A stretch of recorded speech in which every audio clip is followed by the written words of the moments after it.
하나님 말씀은 마태복음 8장 1절부터 4절까지 먼저 읽겠습니다. 예수께서 산에서 내려오시니 수많은 무리가 따르니라. 한 나병 환자가 나와 절하여 이르되 주여 원하시면 저를 깨끗게 하게 하실 수 있나이다 하거늘 예수께서 손을 내밀어 그에게 대시며 이르시되 내가 원하노니 깨끗함을 받으라 하시니 즉시 그의 나병이 깨끗하여진지라.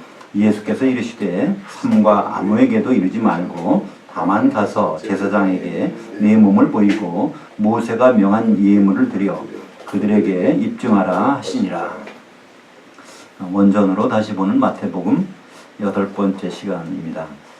마태복음 8장의 말씀을 가지고 선지자의 사역 첫 번째 시간, 나병, 중풍병, 열병, 귀신 들린 자를 치유하신 예수님에 대해서 말씀을 나누겠습니다.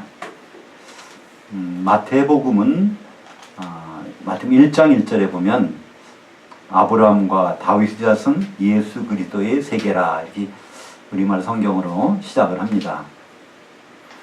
그러니까 예수 그리스도가 누구시냐면 아브라함과 다윗의 자손이다 그런 의미입니다. 근데 이게 정확한 번역은요, 원문을 보면 아브라함의 다윗이 먼저 나옵니다. 다윗의 아들이며 아브라함의 아들인 예수 그리스도의 세계라 이렇게 나옵니다. 그러니까 다윗의 아들 중에서 그 족보를 쭉 보면 거기에 솔로몬이 등장합니다. 다윗은 아들이 많았습니다. 성경에 나온 아들만도 19명인데 그 중에서 솔로몬을 들어서 기록을 하고 있고요.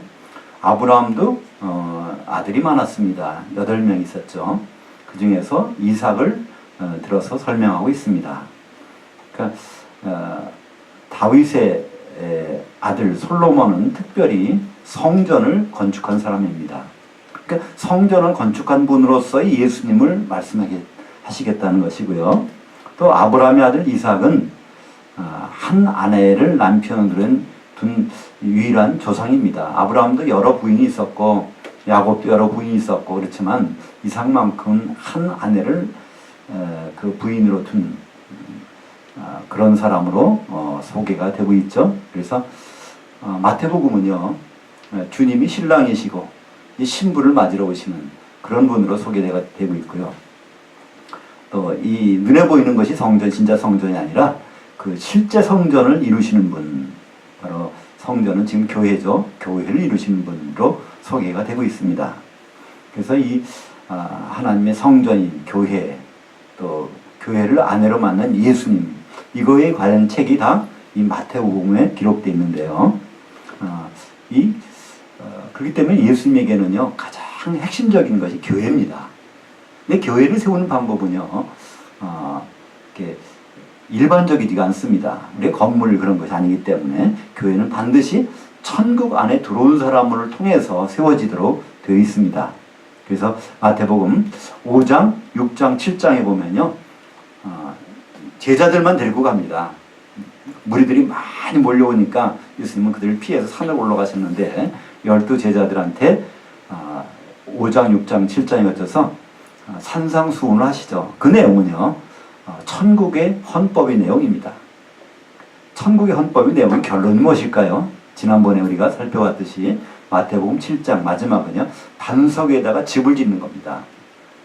반석 위에 집을 짓는 것, 그것은 이제 16장에 보면 교회라는 것을 우리가 알 수 있죠. 그래서 지금 이런 상황들을 미리 말씀하시고 이제 산에서 내려오십니다. 내려오니까 많은 군중들이 모여들죠. 그때 거기서 맨 먼저 하시는 일이 나병 환자를 고쳐주시는 일입니다. 물론 예수님은요, 나병 환자뿐 아니라 모든 병자들, 또 귀신 들린 자들 다 고쳐주셨지만 마태복음에서는 특별히 이 나병 환자를 맨 먼저 소개하고 있죠. 이 나병이라는 것은 어떤 병일까요? 나병은 헬라어로요, 레프로스 나병 환자, 나병을 레프라라고 하는데요. 이것은 비늘이라고 하는 레피스라고 하는 비늘, 헬라어로 거기에서 나온 것입니다. 비늘이 덮였다는 뜻입니다. 나병 환자는요, 비늘이 덮여서 이 감각이 사라지는 것을 얘기합니다. 그래서 이 나병에 이렇게 이제 걸리게 되면 이 감각이 사라져서 어떤 사람들은 막 이거를 이렇게 나병 환자분들이 다 그런 건 아니지만 그 전에 보면은 제가 어렸을 때 이렇게 제 동네 와서 뭐를 달라고 한 적이 있었어요. 그때 안 주면요 그냥 돌을 가져놓고 이렇게 손가락을 하나씩 뜯어내는 거예요. 이렇게 왜 그럴까요? 감각이 없으니까 그렇게 되는 겁니다. 그래서 이 감각이 없는 것이 나병인데 하나님은 이 나병 환자를 고쳐주십니다. 우리가 가장 조심해야 되고 우리가 전혀 깨닫지 못하는 것이 이 감각이 없는 거거든요. 영적인 감각, 이 신체적인 감각이 없는 것도 굉장히 큰 질병인데 우리 영적인 감각이 없다면 그야말로 우리는 무슨 일이 벌어져도 우리가 어떻게 감당할 수가 없는 것이죠. 그래서 이 나병 환자를 맨 먼저 고쳐주시고 그 하신 말씀이 너희 병 고침 받았으니까 나가서 전도해 이런 말씀 안 하세요. 아무한테도 말하지 말라는 거예요. 여기서. 그 신기하죠? 우리가 보면은 이런 일을 했으면은 빨리 가서 알리면 사람들이 더 많은 사람들이 와서 복음을 들을 수 있을 테니까 얼마나 좋은 계기가 되지 않습니까? 예수님은 그렇지 않습니다. 여기서 아무에게도 이러지 말고 네 병을 제사장한테 가서 알리고 예물을 드려서 그걸 해결하라는 거예요. 왜냐하면 나병에 걸리면요 접촉이 불가능합니다. 다른 사람 접촉할 수가 없게 돼 있어요. 그래서 그걸 합법적으로 하는 절차를 지금 말씀하고 계십니다. 이것도 율법이거든요. 그러니까 지금 율법이 없어지지 않았습니다. 예수님이 율법을 완성시킬 때까지는 율법은 살아있습니다. 그래서 예수님은 절기도 지키셨고요. 예수님 모든 그대로 다 따라서 하셨습니다. 이 나병의 구약에서 맨 먼저 나병이 나오는 건 어딜까요? 민수기 12장에 보면 미리암한테 모세의 누나인 미리암이 나병이 걸린 적이 나옵니다. 나병이 그때 어떻게 해서 걸렸죠? 반역을 한 것이죠. 너만 하나님과 독대하느냐? 나도 할 수 있다. 이렇게 하는 그 일이 바로 거기서 그 미리암에게는 문둥병이 걸리게 됩니다. 또 한 사람이 나오죠. 나만 장군. 아람의 군대 장관 나만 장군. 그 사람이 나오면 그 문둥병이 걸렸는데 어떻게 해서 치유가 됐죠? 순종하니까 치유가 됐습니다. 그러니까 이 나병은 거역하는 것과 불순종하는 것 관계되는 것을 우리에게 말씀하고 있습니다. 이제 이 유대인들이 모여서 이런 일이 벌어졌는데 그때 오늘 5절부터 보면요. 거기는 이방인인 백부장의 그 아이의 사건이 나옵니다. 여기는 하인이라고 되어 있지만 하인이라고 할 수도 있고 아이라고 할 수 있는 이렇게 단어인데요. 5절부터 13절까지 한번 읽어보겠습니다. 예수께서 가버나움에 들어가시니 한 백부장이 나와 간구하여 이르되 주여 내 하인이 중풍병으로 집에 누워 몹시 괴로워하나이다. 이르시되 내가 가서 고쳐주리라. 백부장이 대답하여 이르되 주여 내 집에 들어오심을 나는 감당하지 못하겠사오니 다만 말씀으로만 하옵소서. 그러면 내 하인이 낫겠사옵나이다. 나도 남의 수하에 있는 사람이요 내 아래도 군사가 있으니 이더러 가라 하면 가고 저더러 오라 하면 오고 내 종더러 이것을 하라 하면 하나이다. 예수께서 들으시고 놀랍게 여겨 따르는 자들에게 이르시되 내가 진실로 너에게 이르노니 이스라엘 중 아무에게서도 이만한 믿음을 만나보지 못하였노라. 또 너에게 이르노니 동서로부터 많은 사람이 이르러 아브라함과 이삭과 야곱과 함께 천국에 앉히려니와 그 나라의 본 자손들은 바깥 어두운 데 쫓겨나 거기서 울며 이를 갈게 되리라. 예수께서 백부장에게 이르시되 가라 네 믿은 대로 될지어다 하시니 그 즉시 그의 하인이 나으니라. 이것은 유대인이 아니고 이방인. 백부장은 로마의 군대, 그러니까 부하가 100명이기 때문에 백부장이라고 그러죠. 백부장이 와서 우리 하인 또는 우리애라고 할 수 있는데 파이스라고 하는 이제 아기를 가리키는 건데 중풍병으로 집에 누워 있다고 합니다. 이 중풍병을요 헬라어로는 파라리티코스라고 합니다. 이 파라라고 하는 뜻은요 옆이란 뜻이에요. 옆으로. 리티코스라는 것은 이게 풀어졌다 옆으로, 그러니까 힘이 없어서 한마디로 곧바로 쓰지 못한다는 뜻입니다. 곧바로. 그러니까 하나님을 향하지 못하는 거예요. 뭐 이게 절대로 하나님을 알 수 없는 것, 진리 가운데 쓰지 못하는 그런 의미를 담고 있습니다. 파라라는 것은 우리가 친숙한 단어입니다. 파라는 옆이라는 것이죠. 옆으로. 우리 성령님을 뭐라고 그러죠? 보혜사 성령. 파라클레토스. 그래서 파라클레토스는 옆에다가 클레토스, 불러 앉혔다. 그러니까 변호사를 법정에다가 불러 앉아서 재판받을 때. 그래서 파라클레토스는 보혜사라는 원래의 뜻은 전담 변호사라는 뜻입니다. 옆에다 항상 붙어있는 변호사. 또 우리 그 파라라는 것을 올림픽 때도 쓰죠. 보통 올림픽이 열리면 금년에 올림픽이 있죠. 그럼 바로 연이어서 뭐라고 하죠? 바로 열리는 것이 패럴림픽이라고 하죠. 파라올림픽이 열립니다. 그죠? 그래서 이제 장애를 가지신 분들이 이제 올림픽을 하는데 그것을 이제 파라를 붙이는 거죠. 그러니까 파라라는 것은 그냥 정상적으로 설 수 없고 항상 부축을 받아야 되거나 뭐 장애를 입었다는 뜻으로 이제 파라가 사용이 되고 있는데요. 여하튼 이 중풍병자라는 것은 그런 의미가 있다는 것이죠. 그러니까 예수님이 어떤 것을 행할 때마다 어떤 의미가 막연히 오늘은 운 좋게 누가 걸렸네 누가 이런 의미가 아니고 그걸 통해서 우리에게 주시는 말씀이 있다는 것이죠. 그러니까 많은 사건 중에서 마태는 이것만 골라가지고 우리에게 소개하고 있습니다. 근데 그 놀라운 일은요, 이 이방인이 원래 이방인 거기서 이제 중풍병자를 아이로 둔 이방인인데도 그런 믿음이 있다는 겁니다. 예수님을 알아봤다는 거예요. 그것을 해결할 수 있는 분으로 알아봤다는 것을 우리에게 보여주고 있습니다. 그러니까 예수님이 왜 귀신 쫓고 병 고치고 이 많은 일을 하셨을까요? 근본적인 목적은요, 병 고치는 일이 목적이 아닙니다. 귀신 쫓는 일이 목적이 아니야.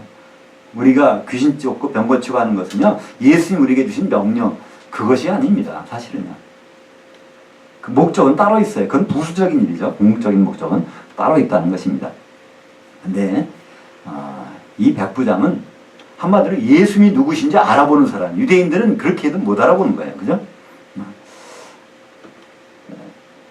그래서 여기서 이런 사람들에게 바로 이런 사람들은 아브라함과 이삭과 야곱과 같이 천국에 앉혀주신다는 거예요. 우리가 보면 이 천국이라는 말에 대해서 어떻게 생각하고 있습니까? 천국엔 나중에 죽어서 가는 곳 이렇게 생각하고 있죠? 근데 천국이라는 개념은요, 지금부터 연결되는데 언제까지 연결되냐면요, 주님 오시고 나서도 천년왕국까지가 천국입니다. 그러니까 지금 이제 교회 시대에 이제 주님 오신 다음에 여기 이제 천년왕국이 있겠죠. 그리고 백보자 심판이 열립니다. 그죠? 백보자. 그 백보자 심판 열릴 때쯤이면요, 하늘들과 땅이 다 없어져 버리는 거예요. 그러니까 이 천지가 하늘들과 땅이 다 없어지고 나서 백보자 심판이 열리게 되는데, 이때까지는요, 창세기 1장 1절부터는 하늘들은 존재합니다. 그죠? 하늘들이. 이때까지. 근데 우리는 9편 이상, 그러니까 사실은 천국이라는 것은요, 예수님이 성령으로 활동을, 사역을 시작할 때부터 천국이 들어와서 거기서 이게 없어질 때까지, 백보자 심판인데 전까지인데, 예수님이 재림하실 때는 그리스도께서 왕으로 오시잖아요. 그래서 그리스도의 나라, 이 부분이 천년왕국 안에 있기 때문에 우리는 이름이 그리스도의 나라로 대치되는 것입니다. 그러니까 사실은 그리스도 나라는 그것도 천국 안에 같이 포함되는 것입니다. 그러니까 천국은 예수님이 요단강에서 성령을 받으시고 그 다음부터 천국이 시작돼서, 그렇잖아요. 마태복음 12장 28절에 내가 성령을 힘입어서 이 귀신을 쫓아낸 것이면 하나님 나라 천국이 너에게 임하였느니라. 그때부터 시작됐단 말이야. 언제까지? 이 하늘들이 없어질 때까지. 왜냐하면 이 천국이라고 하는 이 천은요, 하늘이 아니라 하늘들입니다. 하늘들. 하늘들에 있는 나라야. 하나님이 통치하시는 이곳에 이루어지고 있는 것인데, 예수님 오신 다음부터는 예수님이 통치하시기 때문에 그것을 다른 말로 그리스도의 왕국이라고 그러죠. 그리스도의 나라. 그러나 하늘들이 존재하는 그것도 바로 하늘들이 왕국입니다. 여기서 나오는 건 무엇일까요? 아브라함과 이삭과 야곱이 여기 누워있다고 그러네요. 그죠? 안치려니와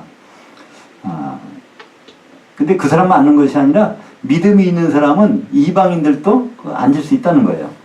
이건 뭘 얘기할까요? 아브라함 지금 어디 가서 앉아 있습니까?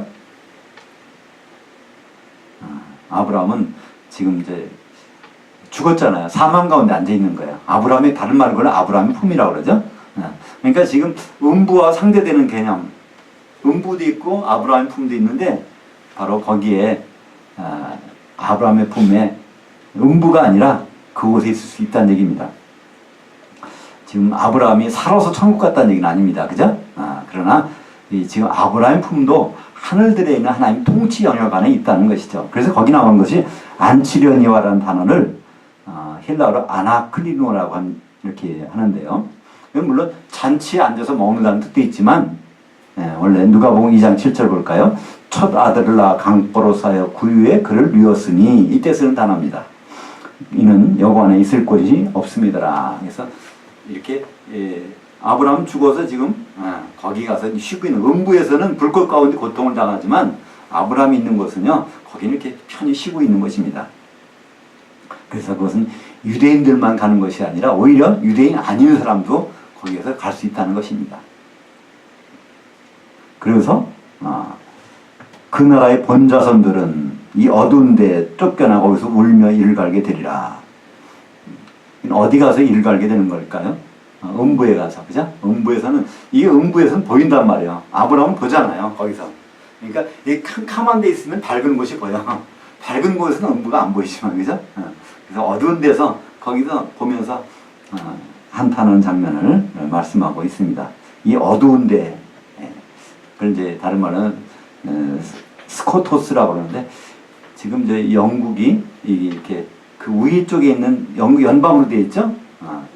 스코틀랜드가 바로 이 어두운 데에 있는 그 약간 북극적인 어두운 데 있는 나라. 그래서 스코토스에서 스코토스의 나라, 스코틀랜드가 된 거고요. 영국, 스코틀랜드, 북아일랜드, 웨일스 네 나라 이제 합해갖고 연방이 됐는데 일단 지금 백부장의 병을 고쳐주면서 믿음을 칭찬하십니다. 그죠? 유대인들 보고 니들은 거기 못 갈 수 있다는 겁니다. 누가복음 16장 22절 보니까 죽은 다음에 가는 장소를 구분해서 말씀하고 있습니다. 이에 그 거지가 죽어 천사들에게 받들려 아브라함의 품에 들어가고 부자도 죽어 장사되매 그가 음부에서 고통 중에 눈을 들어 멀리 아브라함과 그의 품에 있는 나사로를 보고 그래서 볼 수 있다는 거예요. 보는데 그때 가서는 후회해도 아무 소용이 없죠. 이 부자는 거기서 보면서 마지막에 그런 말을 하죠. 내 형제 5명이 아직도 살았는데 제발 여 음부에는 나오지 못하게 이렇게 해달라는 부탁을 하는 것을 볼 수 있습니다. 거기 들어간 사람은 언제 나올까요? 요한계시록 20장 13절에 바다가 그 가운데서 죽은 자들을 내주고 또 사망과 음부도 그 가운데서 죽은 자들을 내주며 각 사람이 자기 행위대로 심판을 받고, 그러니까 여기 이제 백보자 심판 앞에 있을 때 사망 가운데 있는 사람, 그러니까 아브라함은 품이라는 건 사실 사망입니다. 사실은요. 근데 그 가운데서 다시 와서 이제 그 앞에 서는 거예요. 물론 생명책에 이름이 있으니까 지옥 가는 것은 면하겠지요. 새 예루살렘에 들어오게 될 것입니다. 네, 여기서 바다에 들어갔던 사람은 나중에 나오겠지만 교회에 소속된 사람들, 고린도후서 5장 10절에 보면 그리스도의 심판대 앞에 서게 됩니다. 그때 혼인잔치에 못 들어가면 바다에 던져지죠. 1000년 있다가 거기서 나와서 이제 백보자 심판대 앞에 들어가게 됩니다. 그래서 이제 중풍병에 대한 것을 말씀하시고 이제 한 가지 또 병이 나옵니다. 이 열병이 나와요. 이 열병, 이게 사실 지금은 아마 열이 받친다, 열난다 그러죠. 그러니까 그냥 열병이 생기면 이게 제대로 판단을 못 하잖아요. 열이 오르면요, 이 뇌가 이게 온도가 올라가면 활동을 못 해요, 제대로. 베드로의 장모가 이 열병에 알았는데 이때 그 장모의 병을 고쳐주는 장면이 나옵니다. 이때도 베드로는 이제 누가복음에 보면요, 예수님을 따라다니다가 그만둔 때였어요. 그때 이제 신방을 갑니다. 야고보하고 안데를 데리고 이제 베드로의 집에 가서 신방을 하고 있는데 이제 여기서 병을 고쳐주죠. 근데 그때 병을 고쳤다 그래서 베드로가 다시 예수님 다 따라 나설게요. 이거 안 하잖아요. 누가복음 5장에 보면 여전히 베드로는 고기 잡고 있고 예수님은 말씀을 전하고 있는데 거기 배에 올라가서 하다가 나중에 깊은 데 가서 그물을 내려봐. 그때 이제 바로 거기서 주야 하고 다시 따라오는 장면이 나오게 됩니다. 그러니까 이런 모든 일들은 사실은요, 예수님은 왜 이런 일을 하셨을까요? 예수님이 누구라는 걸 좀 알려주신 겁니다. 누구한테 알려줄까요? 사실은 근본적으로는요, 예수님은 12 사도들에게만 관심이 있어요. 다른 많은 사람들은 사실 큰 관심이 없어요. 왜냐면 이 사도들을 통해서 그 위에 교회를 세우셔야 되기 때문에, 그래서 이 많은 사람들, 나병 환자도 고쳐주시고 중풍병자도 고쳐주시고 이 모든 일을 하는 것은 근본적으로는 사실 12 제자들 보는 앞에서 그들이 정말 예수님 누구라는 것을 깨닫게 해주시려고 이렇게 하는 것이죠. 그 다음에 일어난 일들이 이제 사람들이 소문 듣고 귀신 들린 자를 다 데리고 왔습니다. 데리고 오니까 예수님이 귀신 쫓아주시고 병을 고쳐주셨어요. 그러니까 이런 내용을 쫙 보면요, 병자들 데리고 왔다고 안 그랬어요. 귀신 들린 자를 데리고 왔는데 예수님은요, 귀신 쫓고 병이 나왔어요. 그래서 현상적으로 보면 사실은 모든 병들은 거기에 배후 세력이 있다는 거예요. 우리가 보기에는 병균이 침투해서 여기 있지만 사실 병균 침투하는 그것은 누가 조정하겠습니까?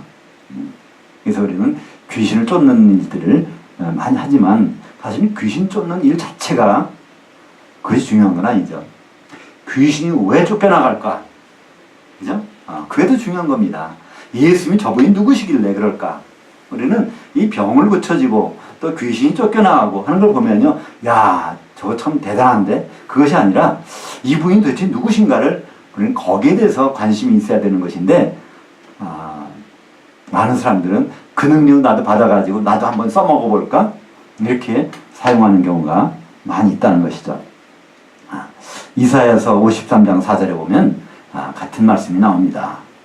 그러니까 이런 걸 하신 이유가 나온 거예요. 이렇게 하시겠다는 거예요. 그분이 메시아가 오시면 이런 일을 한다는 거예요. 그러니까 이런 일이 벌어지면 그분이 메시아라는 걸 깨달으라는 거예요. 그분이 그리스도라는 것을 우리는 깨달으라는 것입니다.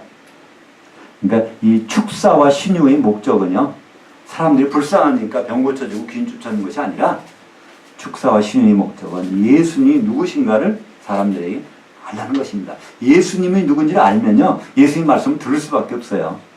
그럼 예수님 뭐라고 말씀하셨죠? 천국에 들어오라고 그랬고, 천국에 들어오는 사람들이 이제 교회를 이루라고 그랬고, 그럼 내가 교회를 만나러 오시겠다고 이제는 그런 말씀하셨습니다. 그 근본적인 것은 바로 주님이 오시는 준비를 우리가 할 수 있도록 하는 것이지, 귀신 쫓고 병 고쳐서 이 세상에서 잘 먹고 편안하게 살다가 나중에 만나자, 이 얘기가 절대로 아니라는 것이죠.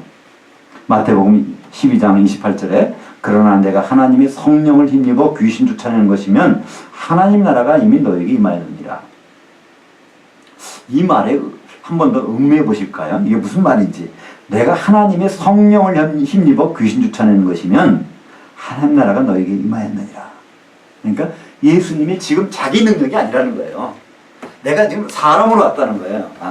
나는 아무것도 할 수 없는 사람으로. 왜 그랬을까요? 하나님인데 하나님의 권리를 다 넣어놓고, 그래서 아무것도 30세가 되도록 제대로 한 일이 있나 보라는 거예요. 아무것도 없었잖아요. 근데 지금 막 능력이 나타나. 그건 바로 이분이 성령의 힘으로 이걸 다 하겠다는 것을 지금 계속 말씀하십니다. 그건 무슨 뜻일까요? 내가 하나님의 능력이 조금만이라도 나오면 나는 십자가에 죽을 수 없다는 거예요. 그죠? 나는 100% 사람으로 지금 와서 있다는 것을 계속해서 말씀하고 계십니다. 사람들은 그냥 야 대단하네 그게 아니라요, 이분이 진짜 하나님의 모든 권세는 눈꼽만큼도 안 갖고 죽으러 오신 분이구나, 이걸 깨달아야 되는데 그걸 깨닫지 못합니다. 이분의 능력이 나왔나 보다 하는 거예요. 그러나 예수님 말씀하세요. 난 내 능력이 아니고 바로 성령의 능력으로 이것을 한다, 이걸 계속 말씀하십니다. 빌립보서 2장 6절에 그는 근본 하나님의 본체시나 하나님과 동등됨을 취할 거로 여기지 아니하시고 바로 종의 형체로 사람으로 나타나셨다. 그러니까 그 사람이라는 것은 하나님의 모든 권위를 양보하고 오셨다는 것을 말씀하고 있습니다. 그래서 하나님의 나라가 그러니까 예수님이 사람 되신 것은 하나님 나라 때문에 오신 거예요. 그죠? 왜 그럴까요? 사람 돼야 피를 흘리시잖아요. 그죠? 그래서 피로 사신 것은 교회를 사시는데 교회를 이루는 유일한 장소는 하나님 나라 안에서 이루어지거든요. 천국 안에서. 그러니까 천국 열쇠를 사도들에게 주신 목적이요. 천국 안에서 교회를 이루라고 천국 열쇠들을 사도들에게 주십니다. 그래서 예수님 모든 관심사는요. 사람들이 어떻게 사나? 이 사람들 잘 살게 해줘야 될 텐데 병든 자는 좀 고쳐주고 또 물질이 없는 자는 또 물질도 복받게 해주고 이렇게 하는 목적이 아닙니다. 예수님은 처음부터 하나님 나라를 펼쳐놓는 일이에요. 그래야 멍석을 깔아놔야 그 안에서 뭐 재주를 부리든 할 거 아닙니까? 멍석을 깔아놔야. 그러니까 하나님 나라를 펼쳐놔야 그 안에서 교회가 이루어지는 것입니다.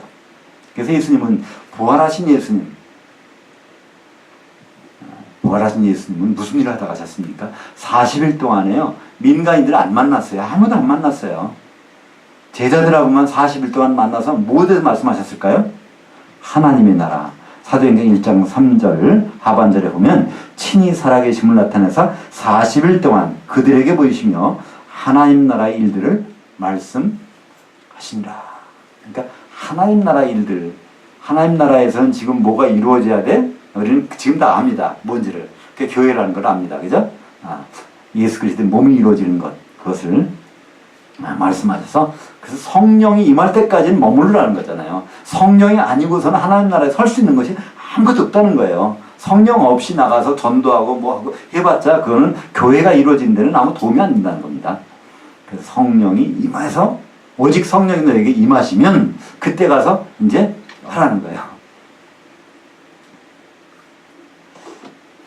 그때 예수님이 18절부터 20절까지 보시면 이런 말씀하십니다.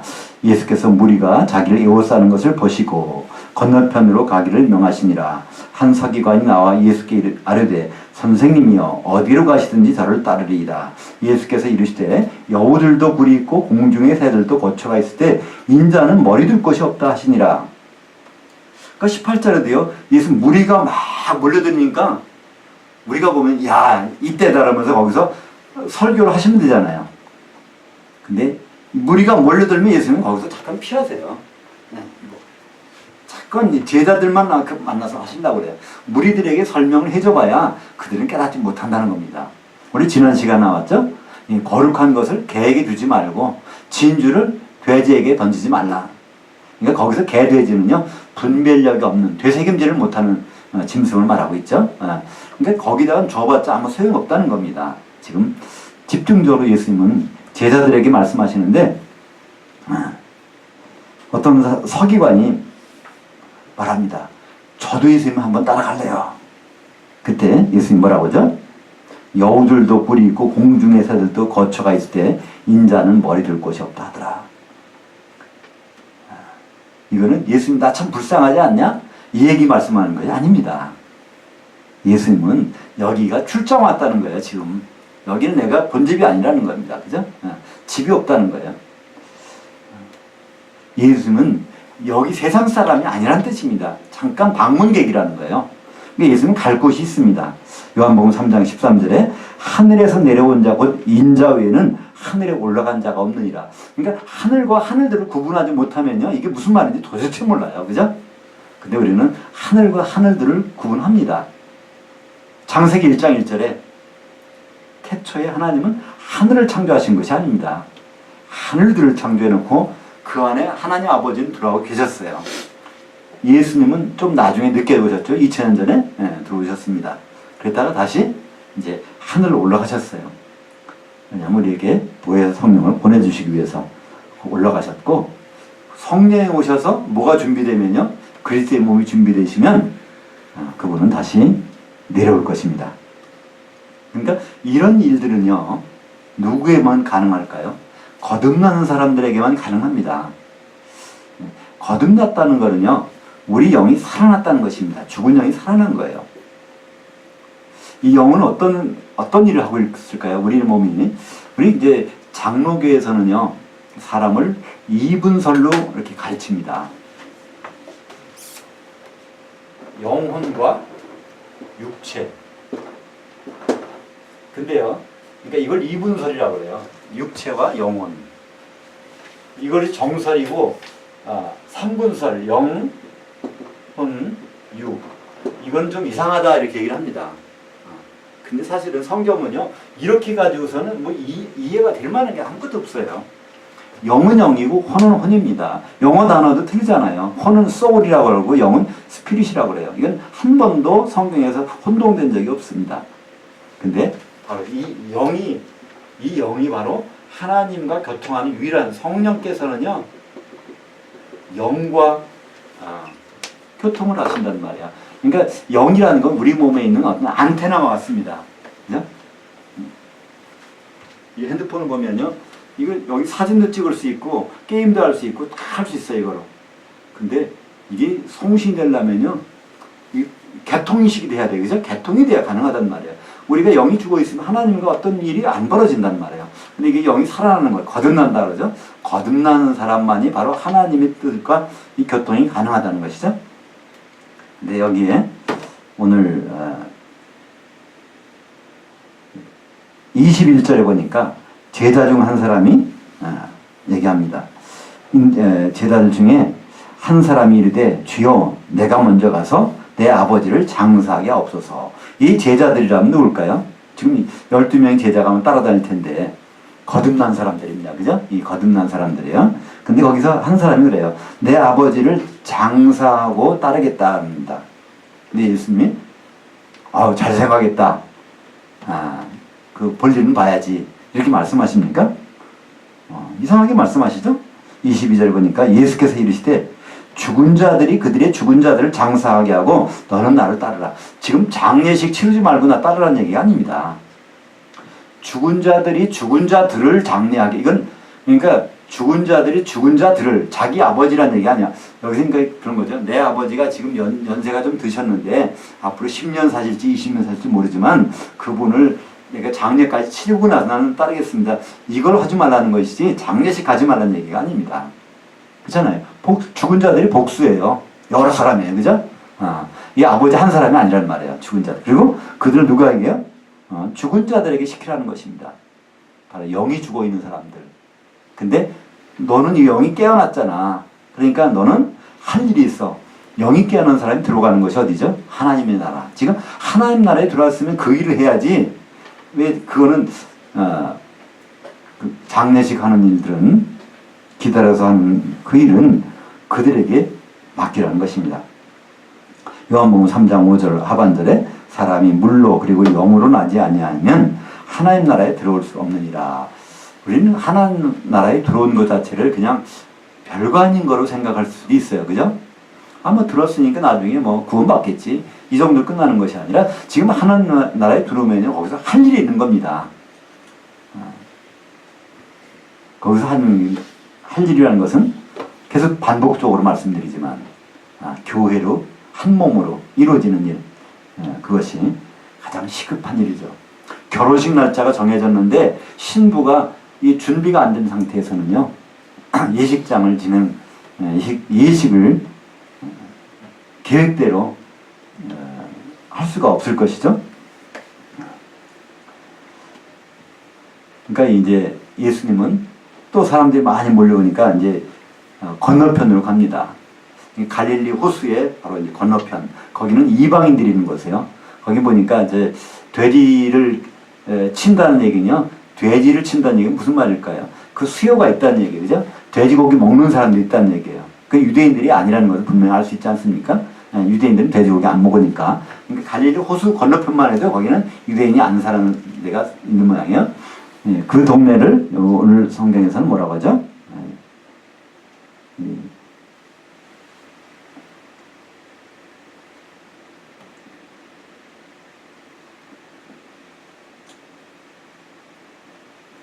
가다라 지방이라고 하죠. 28절에, 그죠?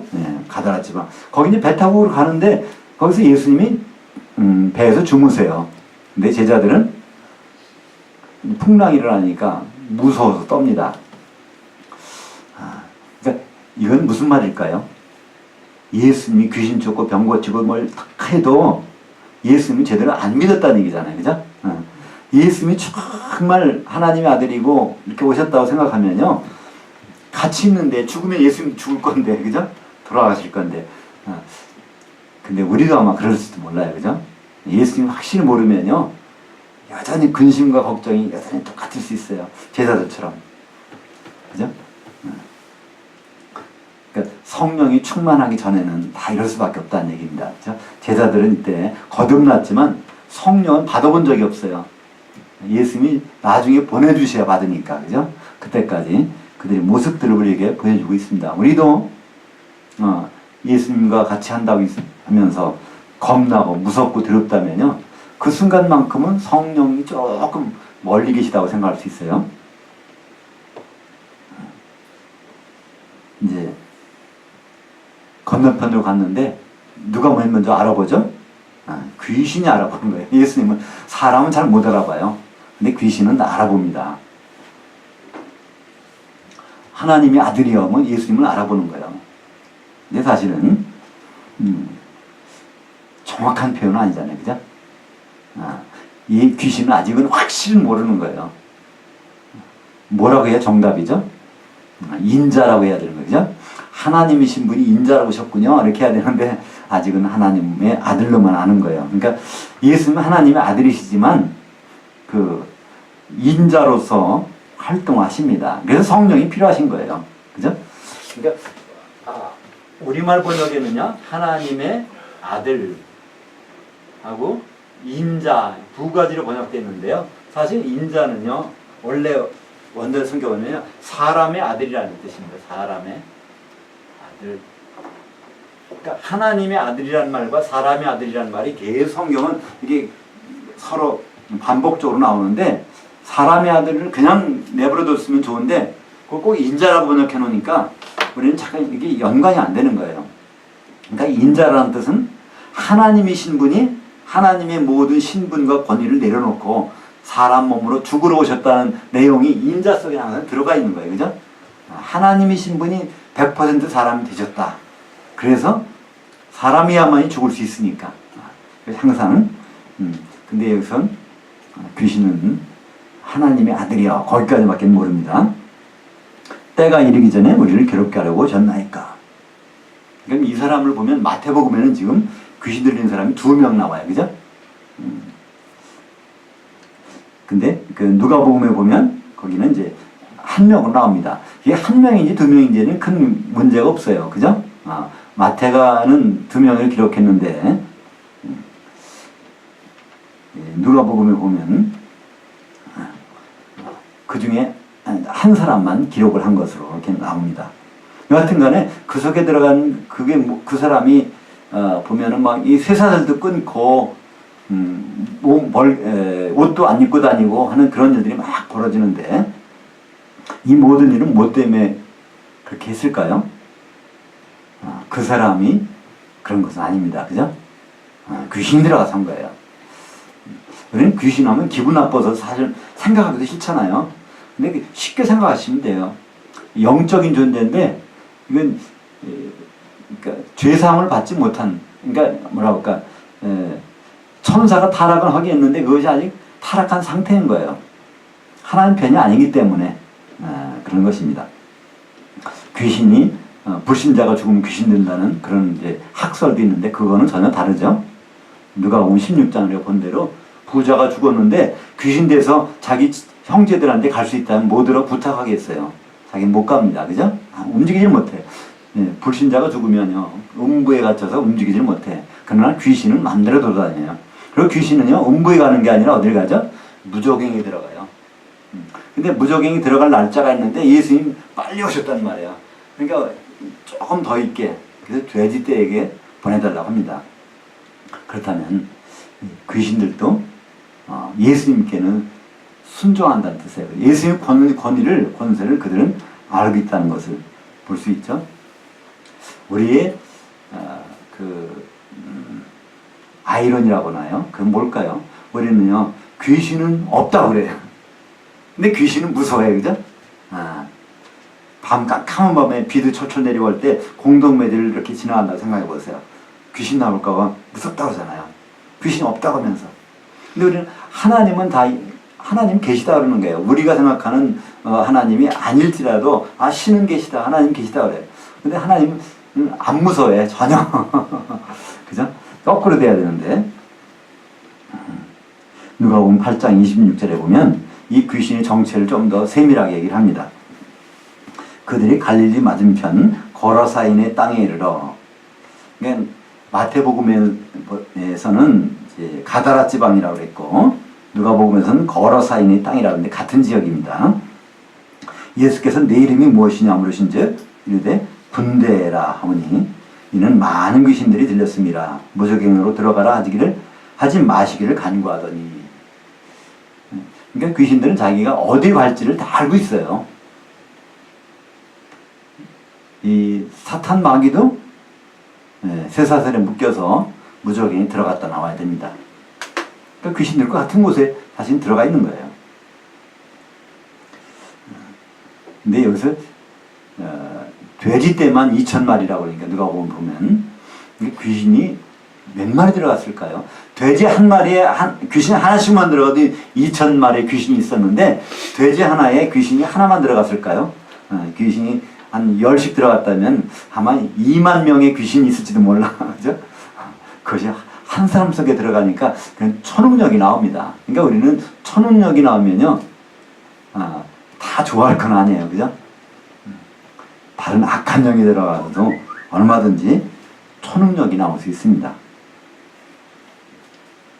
그래서 결국은 돼지떼에 들어가가지고 그 돼지떼들이 물에 들어가서 몰살해버립니다. 그러니까 문제가 생겼어요. 그렇잖아요. 그 갈릴리 건너편에 사는 사람들은요, 이 돼지 치는 것이 생계수단이에요. 근데 2,000마리가 갑자기 없어져 버리면 어떻게 되겠어요? 예수님이 조금 더 계시면 거기 그 일적의 돼지는 다 몰살할 거 아니에요? 그러니까 그들은 예수님을 보러 나왔어요. 예수님 믿으러 보러 나온 것이 아니잖아요. 오늘 34절 볼까요?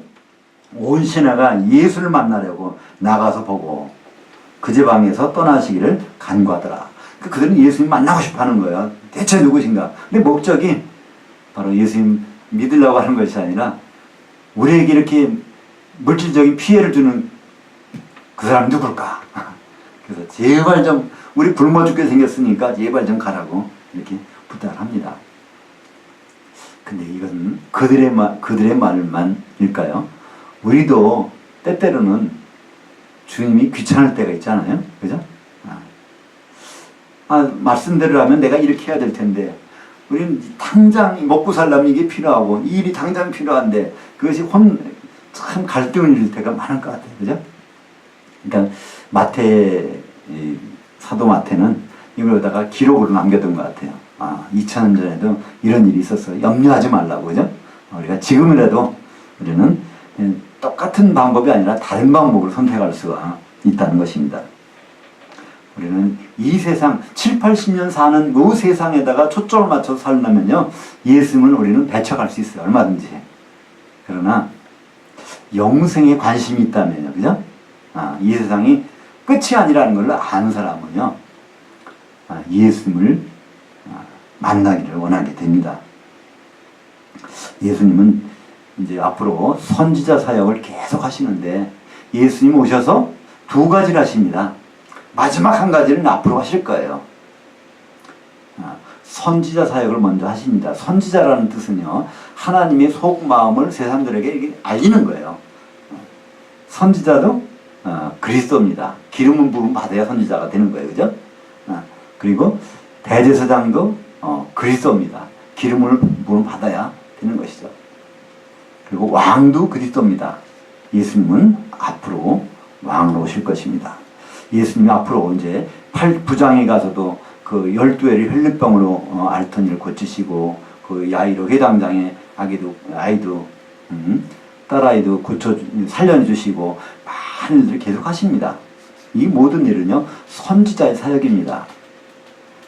그걸 통해서 예수님은 뭘 하셨을까요? 사람들 불쌍해서 고쳐주는 일, 그러니까 예수 믿으면 다 병 낫고 축복받는다. 그걸 알려주셨을까요? 절대로 그렇지 않습니다. 예수님이 누구라는 걸 알려주시고 예수 안에 있지 않으면 다른 길이 없다는 것을 계속 말씀하시는 거예요. 그것을 3년 반 동안 하신 다음에 이제 예루살렘에 가서 골고다 언덕에서 그분 제물이 되십니다. 그래서 이제 성령을 보내주시고 우리로 바로 그분의 몸을 이루게 하시죠. 그래서 이제 선지자 사역을 하시는 일들은 베드로가 이미 말을 합니다. 사도행전 10장 38절 고넬료 집에 가서 설교 시간에 얘기하는 장면이 나와요. 그것이 바로 10장 38절입니다. 하나님이 나사렛 예수에게 성령 곧 능력을 기름 붓듯 하셨음에 그가 두루 다니시며 선한 일들을 행하시고 마귀에게 눌린 모든 사람을 고치셨으니 이는 하나님이 인자인 그에게 함께 하셨습니다. 그러니까 예수님이 하신 일을 하나님이 하셨다고 생각하지 말라는 거예요. 예수님이 하나님으로서 한 게 아니라는 거예요. 계속해서 성령께서 함께 하셨다는 거예요. 그러니까 예수님은 언제든지 십자가에서 죽을 준비를 하고 계셨다는 겁니다. 사람이시기 때문에. 그래서 우리는 십자가에서 예수님이 돌아가셨다. 대단하시다. 참 불쌍하시다. 이런 생각을 넘어서 할 생각이 있습니다. 하나님이신 분이 어떻게 죽으실 수가 있을까? 그것은 유일한 방법은요. 하나님이신 분이 하나님 자리를 내려놓고 100% 사람이 되시는 길밖에 없었습니다. 그래서 2000년 전에 그분 순수한 사람을 하셨어요. 모든 능력들은요. 그분의 능력이 아니고 성령의 능력으로 하셨습니다. 마지막에 십자가에서는 그분이 사람이신 것을 확실히 드러내 주시고 피를 흘려 주시고 이제 그 피로 우리를 사셨습니다. 예수님은 지금 다시 오시기를 고대하고 계십니다. 예식장에 들어올 신랑 항상 뭘 생각할까요? 신부가 얼마큼 준비됐을까? 우리는 주님의 마음을 조금씩이라도 읽어볼 수 있다면 우리의 삶이 좀 더 풍성해지지 않을까요? 기도하겠습니다.